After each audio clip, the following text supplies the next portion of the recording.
అరటి పళ్ళు తింటే మలబద్ధకం పోతుందని తెలుసు నాకు ఒక సైన్స్ టీచర్గా. బహుశా మీకు కూడా అదే ఉంటుంది. మనం భోజనం చేసిన తర్వాత అరటి పళ్ళు తింటాం. ఎందుకు తింటాం?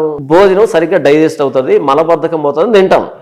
కానీ అరటి పళ్ళు తింటే పిల్లలు పుడతారని వీడు చెప్తున్నాడు. వీడు బొమ్మ కాదా? వీడు బొమ్మే. ఒకవేళ అరటి పండు తింటే పిల్లలు పుడితే వీడు ఎలా పుట్టాడు? ఇంతకీ వీడు కూడా అరటి పండుగ పుట్టాడా? నాది చాలా పుట్టుంటేనే చెప్తాడు కదా అన్న. ఆయన మీటింగ్లలో ఒక 100 మంది ఉంటే అందులో ఒకరిద్దరు పేర్లు చెప్తాడు. యేసయ్య నీకు భవిష్యత్తులో ఉద్యోగం. ఓకే, అరటి పండు తింటే పిల్లలు పుడతారన్నది ఎంత వాస్తవమో వీడు అలా పిలుస్తున్నాడు అన్నది కూడా అంతే వాస్తవం. అంతే. దీన్ని పక్కన పెట్టేస్తే ఇప్పుడు కలవటేమో సతీష్ కుమార్ దగ్గరికి వద్దాం. ఈ వ్యక్తి ఏం చేశాడు అంటే 52 రోజుల్లో చర్చి కడుతున్నా అని చెప్పి పెద్ద గోడౌన్ కట్టాడు. ఆ 52 రోజుల్లో చర్చి కట్టడం అన్నది వాక్యానికి వ్యతిరేకం. బైబిల్లో 52 రోజుల్లో గోడ కట్టారు, గోడ. కానీ ఏం చెప్పాడు? బైబిల్లో కూడా చర్చి కట్టారని చెప్పాడు. ఫస్ట్ అబద్ధం. రెండోది ఏంటంటే 52 రోజుల్లో నేను చర్చి కడుతున్నా కాబట్టి అని లాటరీ పెట్టాడు. ఆయన BMW కార్ని లాటరీ పెట్టి మీరు ప్రతిరోజు కానుక పంపిస్తే 1,00,000కు పైగా కానుక పంపిస్తే వాళ్ళందరూ పేర్లు రాస్తాము. ఈ చర్చ అయిపోయిన తర్వాత దీన్ని లాటరీ పెడతాం. ఎవరి పేరు వస్తే లక్కీ డ్రాలో డిప్ చేసినప్పుడు వాళ్ళకి కారు ఇస్తాము అని చెప్పాడు. BMW ఎంత స్కామ్ అనుకుంటున్నారు ఇది? నేను 1,00,000 ఇచ్చాను ఈరోజు, నా పేరు రాసుకుంటా కదా నువ్వు. నేనేమనుకుంటాను? పోతే 1,00,000 వస్తే కారు, వస్తే BMW కారు. ఒకవేళ పోతే 1,00,000 పోయింది అనుకునేది లేదు, మరలా ఇచ్చింది దేవుడు పనికి. దేవుడు అనగానే మనకి ఇది పనిచేయదు బ్రదర్, స్పృహ పనిచేయదు, విచక్షణ పనిచేయదు. దేవుడు అంటే భక్తి మూడులోకి వచ్చేస్తాం. వాడు IAS ఆఫీసర్ అయినా సరే. రాధా మనోహర్ దాస్ గారు గొర్రెలను కోట్ చేసింది. మీరే అంటారు దేవుడు అనగానే. వెయిట్. నేను చెప్తున్నది ఇక్కడ క్రైస్తవుల గురించి కదా, నేను చెప్తుంది ఇక్కడ మనిషి సైకాలజీ గురించి. నేను ఓన్లీ క్రైస్తవుల గురించి. నేను క్రైస్తవుల దగ్గర కూడా వస్తాను. మనిషి సైకాలజీ ఏంటంటే దేవుడు అనగానే వాడు IAS ఆఫీసర్ అయితే ఇలా వచ్చేస్తాడు. ఇక రీజనింగ్ పక్కన పెట్టేస్తాడు. నో, మన రీజనింగ్కి అర్థం కాకపోతే అందకపోతే ఆయన దేవుడు కాదు, అప్పుడు ఆయన మూఢనమ్మకం అవుతాడు. మన రీజనింగ్కి అందకపోతే ఆయన దేవుడు కాదు, ఆయన మూఢనమ్మకం అవుతాడు. ఇక్కడ ఏంటంటే మేము దేవుడికి లక్షిస్తున్నాం, వస్తే BMW వస్తుంది, పోతే దేవుడు కానుక అవుతుంది అనేటట్టుగా 52 రోజులు కానుకలు పంపించారు బ్రదర్. జస్ట్ ఇమాజిన్ చేయండి ఎంత డబ్బు వచ్చి ఉంటుందో. పెట్టింది BMW కారు, రోజుకి ఇలాంటి 10 కొనవచ్చు, అంత కానుక వచ్చేసింది. చివరిలో ఒక పేరు వచ్చింది, ఆ పేరు గల వ్యక్తికి BMW కారు ఇస్తున్నా అని చెప్పాడు. ఇక డ్రామా చూడండి, మరలా ఆ వ్యక్తి నాకెందుకు BMW కారు, దీన్ని మరలా మీకే ఇస్తున్నాను దేవుడి పనికి. వాట్ ఏ స్కామ్ కదా, వాట్ ఏ స్కామ్ కదా. ఇప్పుడు ఈ వ్యక్తి ఇంత స్కామ్ చేసి ఇన్ని కోట్లు సంపాదించి ఇంత గోడౌన్ కట్టింది నేను కనుకుంటున్నాను. BMW ఆయనకే పోయింది, కానుకలు ఆయనకే పోయాయి, ఈ చర్చ వచ్చేసింది, ఇంత జరిగింది. ఇప్పుడు లక్షల మంది వెళ్తున్నారు. ఒక్క వారం వచ్చేటువంటి కానుక ఎంత వస్తుంది? ఇమాజినేషన్కి అందదు, మీకు ఇమాజినేషన్కి అందదు. ఈ మెషిన్లు కౌంట్ చేస్తాయి కదా, అవి ఎన్ని గంటలు పనిచేస్తాయి తెలియదు మీకు వాటిని పెంచడానికి. అర్థమవుతుందా? స్కామ్ ఉందా కల్వరి టెంపుల్ వెనకాల? ఇది నాకు తెలిసిన స్కామ్. లోపల జరిగేది ఆయనకు మాత్రమే తెలియాలి, ఆయనకు మాత్రమే తెలియాలి, ఇంకెవరికి తెలియదు. అంత జరుగుతుంది. ఇప్పుడు ఈ వ్యక్తి చేస్తున్నది భక్తి కాదు, జస్ట్ బిజినెస్. భక్తి పేరుతో బిజినెస్ చేస్తున్నాడు. దీన్ని ఎవడికి పడితే వాడికి ఎందుకు ఇస్తాడు బ్రదర్? ఎవరికి ఇవ్వాలి? ఇప్పుడు మహేందర్ గారు సిగ్నేచర్ స్టూడియో పెట్టాడు.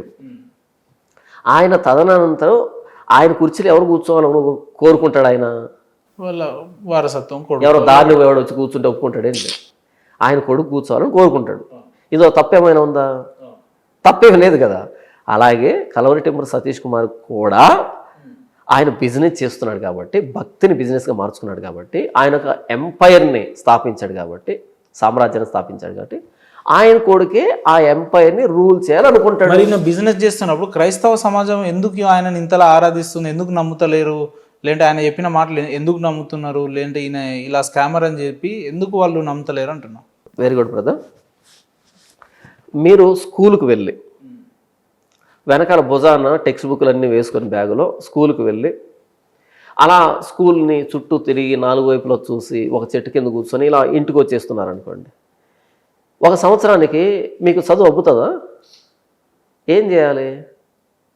లోపలికి వెళ్ళి టెక్స్ట్ బుక్లు ఓపెన్ చేసి ఆయన చెప్పేది వింటే కదా మీకు వస్తుంది, చదువు వస్తుంది. చాలామంది క్రైస్తవులు ఏంటంటే ఈ బైబుల్ని చర్చికి తీసుకుని వెళ్తారు బ్రదర్, దీన్ని చర్చికి తీసుకుని వెళ్తారు, మరలా తీసుకుని వస్తారు అంతే. దీన్ని ఒక ఐడి కార్డు లాగా తీసుకుని వెళ్తారు, తీసుకుని వస్తారు. ఏదో క్రిస్టియన్ అనగానే సండే రోజు ఇంటి దగ్గర తెరిచి ఏంటిది అని చదవరు కదా. తర్వాత అక్కడ వేదిక మీద ఉంటారు కదా పాస్టర్లు అని పిలువబడతారు, వాళ్ళు దీంట్లో ఉన్న విషయాలు చెప్పడం మానేసి కాకి బావ, నక్క బావ, గాడిద బావ, పులి బావ కథలు చెప్తారు. లేకపోతే టీవీ9లోనో టీవీ5లో వచ్చేటువంటి న్యూస్లు చెప్తారు, లేకపోతే మోటివేషన్ స్టోరీస్ చెప్తారు. ఎప్పుడు అప్పుతుంది వాళ్ళకి బైబుల్? ఎలా తెలుస్తుందో వాళ్ళ బైబుల్? మీకు 80 ఏళ్ళు వస్తే మాత్రము 4 ముక్కలు చదువు రాకపోతే బస్ స్టాండ్ నిలవబడితే అది ఏ ఊరికి వెళ్తుంది బస్సు అంటే వాడు హైదరాబాద్ అన్నా నమ్మాలి, కర్నూలు అన్నా నమ్మాలి, ఢిల్లీ అన్నా నమ్మాలి. ఎందుకని? నీకు 4 ముక్కలు రావు. వయసు ఏమో 80 సంవత్సరాలు, 4 ముక్కలు రాకపోయాయి. ఏం చేయాలి? ఇంకొకరిని అడగాల్సిందే కదా. ఎన్ని రోజులు చర్చికి వెళ్ళినా సరే బైబుల్ చదవకపోతే, ఎన్ని రోజులు చర్చికి వెళ్ళినా సరే బైబుల్ బోధించకపోతే ఎలా తెలుస్తుంది నీకు బైబుల్? బైబిల్లో చాలా స్పష్టంగా రాయబడింది, సత్యానికి చెవినివ్వకుండా కల్పనా కథల వైపు తిరిగే కాలం వస్తుంది. జనులు హితబోధను సహింపక దురద చెవులు గలవారై తమ స్వకీయ దురాశలకు అనుకూలమైన బోధకులను తమ కొరకు పోగు చేసుకున్నారు. కాబట్టి సత్యానికి చెవినియక కల్పనా కథల వైపు తిరిగే కాలం వస్తుంది అని చెప్పబడింది తిమోతి పత్రికలో. జనులు ఎలా తయారయ్యారంటే సత్యానికి చెవినియక, ఇది సత్యం. ఇంతకు యేసు ఎవరు, ఆయన ఏం చెప్పాడన్న సత్యం.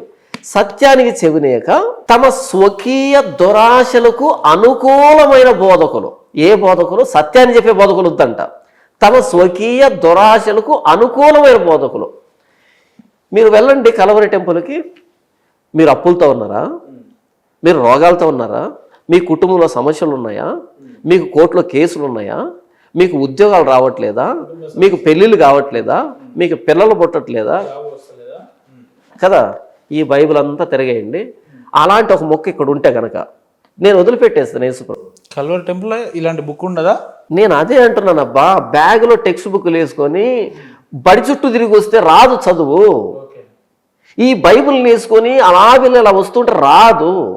నువ్వు కథలు చెప్పుకుంటూ, నేను అదే అంటున్నాను, పిల్లలు లేక బాధపడుతున్నారా అని బైబిల్లో లేదబ్బా. రోగాలతో బాధపడుతున్నాను బైబిల్లో లేదు, అప్పులతో బాధపడుతున్నావు బైబిల్లో లేదు, ఉద్యోగం రాక బాధపడుతున్నావు బైబిల్లో లేదు, విడాకులు రాక బాధపడుతున్నావు బైబిల్లో లేదు. కానీ పొద్దున్న లేస్తే చాలా మంది పాస్టర్లు ఇలానే ఎగ్జాంపుల్ చెప్తారు కదా. నేను అదే అంటున్నా, వాళ్ళు పాస్టర్లు అని ఎలా అంటున్నావు అంటున్నా. అరే వాళ్ళు చెప్తున్నారు, మీ వాళ్ళు నమ్ముతున్నారు, ఇంకా మాకేం తెలుసు? నన్ను ఏం చేయమంటావు దానికి? అదే నా బాధ, అదే నా బాధ. అదే పాస్టర్లు కాని వాళ్ళంతా పాస్టర్లు అని పేరు తగిలించుకొని సమాజాన్ని భ్రష్టు పట్టించేస్తున్నారు. ఇప్పుడు రాధా మనోహర్ దాస్ ఎలాగైతే నా ధర్మం కోసం పోరాడుతున్నా అని హైందవ ధర్మాన్ని దారుణం చేస్తున్నాడో, టార్గెట్ చేస్తున్నాడు. మీరు ఇటు రాకండి. ఇప్పుడు మా ఇంట్లో ఉన్న లోపాలు, మీరు క్రిస్టియానిటీలో ఉన్న లోపాలని మాట్లాడడానికి బాగానే ఉంటది, కానీ లేలే ఎందుకు ఈ వ్యక్తిని ప్రస్తావిస్తున్నా అంటే, ఈ వ్యక్తి హైందవుడు కాకపోయినా ఈ వ్యక్తి క్రైస్తవ కాలంలో చూపించి క్రైస్తవం తిడుతున్నాడు. అది నా బాధ. తప్పులేదు కదా. ఇప్పుడు క్రైస్తవ్యంలో చాలా మంది దొంగ పాస్టర్లు ఉన్నారు, ఇగో ఇలా ఇన్కమ్ సోర్స్ రిసీవ్ చేసుకుంటున్నారని మీరే అన్నారు. ఆయన కూడా అదే రకంగా చెప్తున్నారు. క్రైస్తవులో ఉన్నటువంటి నకిలీ పాస్టర్ల గురించి 2019 నుంచి నేను ఫైట్ చేస్తున్నాను. నాలాంటి చాలా మంది ఫైట్ చేస్తున్నారు. మేము ఎండగడుతున్నాం, అదే పని మీద ఉన్నాం. నీకేంటి పని? నీ ఇంట్లో నీ చీపురు పెట్టుకొని ఊడ్చుకో. మా ఇంట్లో మా చీపురుతో మేము ఊడ్చుకుంటాం. మా ఇంటికి నువ్వు చీపురు తీసుకొచ్చావు అనుకో, రోకలు తీసుకొని అర్ధం మీద పగల కొట్టాల్సి వస్తుంది. అది విషయం.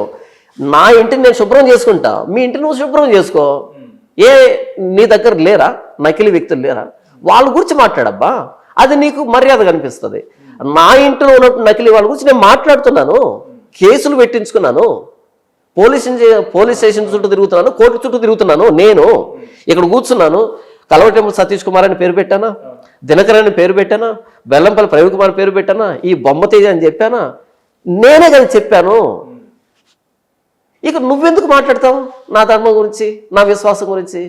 నువ్వు మాట్లాడినప్పుడు మనోభావాలు దెబ్బతింటాయి. ఇప్పుడు నేను మాట్లాడాను అనుకో, నేను పాస్టర్ని కదా, నా సమాజం ఏమనుకోదు, ఆయన బైబిల్లో ఉన్నది చెప్తున్నాడు అని వీళ్ళు జాగృతం ఏమంటారు, ఎడ్యుకేట్ అవుతారు. అదే నువ్వు వచ్చి మాట్లాడేవనుకో, బాగోదు. ఒక వ్యక్తి అంటాడు క్రిస్టియానిటీకి ఒక వైపే చూసిరు కాయను రెండో వైపు చూపిస్తామని ఒక వ్యక్తి అంటాడు, రెండో నా కొడుకలారా వేసేస్తామని ఒక వ్యక్తి అంటాడు. వీళ్ళు పాస్టర్ల ముసుగులు ఉన్న గుండాలా, రౌడీలా, లేదంటే ఏంది, ఏమన్నా ఇంకిత జ్ఞానం ఉందా, చదువుకుంటే ఏం చెప్పాలి? ఎవరైతే ఏమంటారు మా క్రైస్తవం జోలికి వస్తే నరికేస్తాం, పొడి చేస్తాం, కరి చేస్తాం అంటున్నారు, వాళ్ళు పాస్టర్లు కాదు, వాళ్ళు క్రైస్తవులు కాదు. వాళ్ళ స్వలాభం కోసం రెచ్చగొట్టే వ్యాఖ్యలు చేస్తున్నారు అంతే. రెచ్చగొట్టే వ్యాఖ్యలు అంటే చేస్తున్నారు. కొంతమంది ఒక చెంప కొడితే రెండో చెంప చూపించని చెప్పిన యేసు ప్రభువుని నమ్ముకొని అవతల వ్యక్తికి భౌతికమైన దాడికి ప్రేరేపిస్తున్నాము అంటే క్రైస్తవులు ఎలా అవుతాం? ఇది బేసిక్ అబ్బా, ఇది ఫండమెంటల్ ప్రిన్సిపల్. ఇది ఇప్పుడు నేను గాంధీవాదిని అని చెప్పి క్వార్టర్ ఎత్తాను అనుకో, కాంట్రడిక్షన్ కదా. క్రైస్తవ సమాజం ఎవరిని నమ్మాలన్నా, ఏదైతే మెయిన్ పిల్లర్కి క్రిస్టియానిటీకి మెయిన్ పిల్లర్ అయిన మీ వాళ్ళు కొంతమంది చెప్తే నమ్మాలి. ప్రవీణ్ పగడాల వ్యక్తే అసలు పాస్టర్ అనేటోడు మందు ముట్టుకోవడానికి లేదు, వాసన చూడడానికి కూడా లేదంటే తెల్లార్లు దాగి అలా చనిపోయిండు. అంటే ఈ వీళ్ళు ఎట్లా ఏమన్నట్టు? ఒక్క విషయం ఏంటంటే brother, don't judge a book by its cover. ఒక పుస్తకాన్ని దాని కవర్ను బట్టి జడ్జి చేయకూడదు. ప్రవీణ్ పగడాల గారు, లేకపోతే జాన్ పాలో, లేకపోతే మాథ్యూనో, లూకో, వీళ్ళు తప్పు చేస్తే క్రైస్తవం చెడ్డదని కాదు. ఇప్పుడు నేను ఉన్నాను, రేపు నేనేదో ఒక బెట్టింగ్ స్కామ్లో బయటపడ్డాను అనుకో, ఉదాహరణ చెప్తున్నాను, ఒక బెట్టింగ్ స్కామ్లో బయటపడ్డాను అనుకో, పాస్టర్లంతా బెట్టింగ్ స్కామ్లో ఉన్నారని కాదు, క్రైస్తవులంతా బెట్టింగ్లో ఉన్నారని కాదు. జాన్ పాల్ అనే వ్యక్తి బెట్టింగ్లో దొరికాడు అంతే. ఎవరో తాగారు, అది ఆయన వ్యక్తిగతం, మిగతా వాళ్ళ సంబంధం లేదు. అది ఆ వ్యక్తిని చూపించి మొత్తం వ్యవస్థని అలాగే చిత్రీకరిస్తే అది ఇమ్మెచ్యూరిటీ. ఆ వ్యక్తి చెప్పే మాటలు వేల మంది విని మారొచ్చు, కానీ ఆ వ్యక్తి అనుసరించే పద్ధతులు మాత్రం సంబంధం లేదంటారు, అంతేనా? ఇప్పుడు ఎగ్జాంపుల్, నేను తప్పు చేసిన అండి, మీలాంటి వాళ్ళు ఏమంటారంటే అయినా నిన్ననే ఏం లాభం లేదు, మీ తల్లిదండ్రులు మిమ్మల్ని సరిగా పెంచలేదు అన్నట్టు ఎగ్జాంపుల్, రైట్? ఇప్పుడు పాస్టర్ అనేటోడు ఆయన తప్పు చేస్తే ఆయన నిన్ననే ఏం లాభం లేదు, నువ్వు నమ్ముకున్న ధర్మం అలాంటిది అని అనడంలో తప్పేముంది అంటున్నా. మంచి ప్రశ్న అడిగారు. నేను ప్రారంభం నుంచి ఇలాంటి వ్యక్తులందరూ అడుగుతున్నా కదా, రాధామోహన్ దాస్ లాంటి వ్యక్తులని ఏమంటున్నా అంటే, నేను నమ్ముకున్న బైబిల్లో తప్పు ఉంటే చూపించు అని అడుగుతున్నా, సవాల్ చేస్తున్నా. నేను నమ్ముకున్న బైబిల్లో తప్పు ఉంటే నీకు చేతనైతే ఒక్క తప్పు చూపించు. ఒక్కటి కాదు, అసలు తప్పుల తడగలో అదే బుక్కే ఉంది, కానీ అది అదే బయట కాదు మాట్లాడాల్సి ఉంది. నేనుగా సవాల్ చేసిన లిఖితపూర్వకంగా రాసి ఉంచిండు, అది నేను మీకు నాకు తెలిసి ఇంటర్వ్యూ అయిపోయిన తర్వాత లిఖితపూర్వకంగా రాశాడు. నేను దాన్ని తీసుకొని గాల్లో చెప్పమంటావా ఏంటి? ఎవరికి చెప్పాలి నేను? ఆయనకి చెప్పండి, ఏముంది, ఆయన పట్టుకొచ్చి కూర్చోబెట్టండి అంటున్నా నేను. అదే నేను అంటున్నా, ఆయన పట్టుకొచ్చి అక్కడ కూర్చోపెట్టి రాధా మనోహర్ దాస్ గారితో డిబేట్ రావడానికి సిద్ధంగా ఉన్నారు, క్లియర్ కట్ గా అయితే. సిద్ధంగా కదా, ఎప్పుడెప్పుడు అని ఎదురు చూస్తున్నాను. మొట్టమొదటి సిగ్నేచర్ స్టూడియో ఇంటర్వ్యూలో మహేందర్ గారిని అడిగాను, దయచేసి ఆ మేధావిని తీసుకొచ్చి అక్కడ కూర్చోబెట్టండి. ఆయన ఏమన్నాడు మరి మహేందర్ గారు అడిగి ఉంటారు, ఆ వ్యక్తి రానని ఉంటాడు అంతే. చెప్పలేదా నియమ నిబంధనలు కొన్ని ఉన్నాయని చెప్పి? నేనున్నా బ్రదర్. ఇప్పుడు మీరు నాకు ఫోన్ చేశారు ఇంటర్వ్యూకి రమ్మని, మీ అర్హతలు నేను ఏమైనా అడిగానా? అంటే మీకు తెలుసు కదా, నేను అడిగాను, మీకు తెలుసు కదా నా అర్హత ఏందనేది. నేను ఏమంటున్నానంటే, మన ఇద్దరం కూర్చున్నాం ఇక్కడ, ఎవరి అర్హత ఏంటో వాళ్ళు డిసైడ్ చేస్తారు. అల్టిమేట్లీ వాళ్ళే కదా. Let audience decide. మన క్వాలిఫికేషన్, మన అర్హత ఏంటి, వాళ్ళు డిసైడ్ అవుతారు. నేను నీ అర్హతలు చెప్పాల్సిన అక్కర్లేదు, మీరు నా అర్హతలు చెప్పాల్సిన అక్కర్లేదు. ఇంకా ఆడియన్స్ ఎందుకు? మనం 4 గోడల మధ్య మాట్లాడుతున్నాం కాదు, 4 దిక్కుల్లో మాట్లాడుతున్నాం కెమెరా ముందు. ఇందాక నేను మీకు చెప్పిన కదా, మిమ్మల్ని అలా ఏం లాభం, బైబిల్ అనొచ్చు అని ఎందుకన్నా ఆ మాట అంటే, ఇప్పుడు పాస్టర్ల ముసుగులో చేసే వ్యక్తులంతా కూడా ఇప్పుడు అంటే ఇతర సమాజం, ముస్లింలు కావచ్చు, హిందువులు కావచ్చు, ఏమనుకుంటున్నారు, కొంతమంది పాస్టర్లను చూశానంటే, రైట్, క్రిస్టియానిటీలో ఇలానే ఫేక్ అడిక్షన్స్ ఉంటాయి, క్రిస్టియానిటీలో ఇలానే ఫేక్ న్యూసెస్ ఉంటాయి, ఇదే క్రిస్టియానిటీ, ఇగో వీళ్ళు కనిపించే వాళ్ళే పాస్టరు, ఇగో వీళ్ళు చెప్పేదే అబద్ధం, ఇగో ఇదే క్రిస్టియానిటీ అనే ఒక కామెడీ పీస్ అయిపోయింది. మీరు పరిశుద్ధ గ్రంథం అంటున్నారు కానీ బైబిల్ అనేది ఒక కామెడీ పీస్ అయిపోయింది, ఆ రకంగా పోర్ట్రేట్ అవుతుంది అంటున్నా. వీళ్ళు చేస్తున్నారు అట్లా.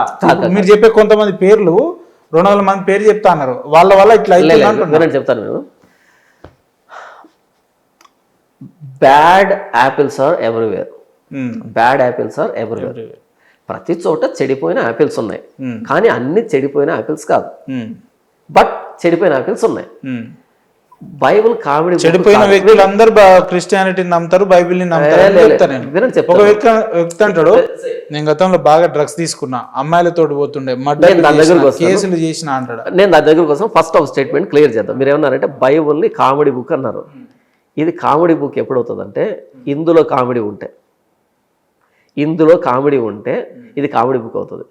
దీన్ని పట్టుకున్న వాళ్ళు కమీడియన్స్ అయితే ఇది కామెడీ బుక్ కాదు. ఓకే, వాళ్ళు మాత్రమే కమెడియన్స్ అవుతారు. పట్టుకున్న వాళ్ళు కమీడియన్స్ అయితే ఇది కామెడీ కాదు, కామెడీ బుక్ కాదు. ఇందులో కామెడీ ఉండి పట్టుకున్నవాడు కమీడియన్ కాకపోయినా ఇది కామెడీ బుక్ అవుతుంది. కానీ పట్టుకున్నాడు కమీడియన్ అవుతుంది. నీకు మాట చెప్తాను బ్రదర్, నా దగ్గర 500 రూపాయలు నోటు ఉంది. దాన్ని ఇలా తీసి ఇలా క్రంబుల్ చేసి మడిచి దాన్ని డస్ట్బిన్లో విసిరేశాను. డస్ట్బిన్ అది, అందులో చెత్త చెదారం అంతా ఉంది. ఈ 500 రూపీస్ కరెన్సీ నోట్ని ఇలా నలిపి డస్ట్బిన్లో పడేశాను. 500 రూపీస్ నోటుకి వాల్యూ పోదు. డస్ట్బిన్లోంచి ఇలా తీసి మరలా అలా స్ట్రైట్గా చేసుకొని మరలా జేబులో పెట్టుకొని వెళ్ళి ఇంకొకటికి ఇస్తే ఇది డస్ట్బిన్లో తీసుకొచ్చావు నేను తీసుకోనని అనడు ఆ వ్యక్తి. అది డస్ట్బిన్లో ఉన్న జేబులో ఉన్న అది 500 రూపాయల నోటే, పైసలే, దాని వాల్యూ దానికి ఉంది. అయితే దాన్ని అలా మడిచి వేశాడే వాడు మూర్ఖుడు, దాని వాల్యూ తెలియలే వాడికి. ఈ పుస్తకంలో విషయం ఉంది, ఈ పుస్తకంలో సత్యం ఉంది. దీన్ని పట్టుకున్నవాడు తొట్టుపడొచ్చేమో, ఆ తొట్టుపాటు దీనికి సంబంధం లేదు.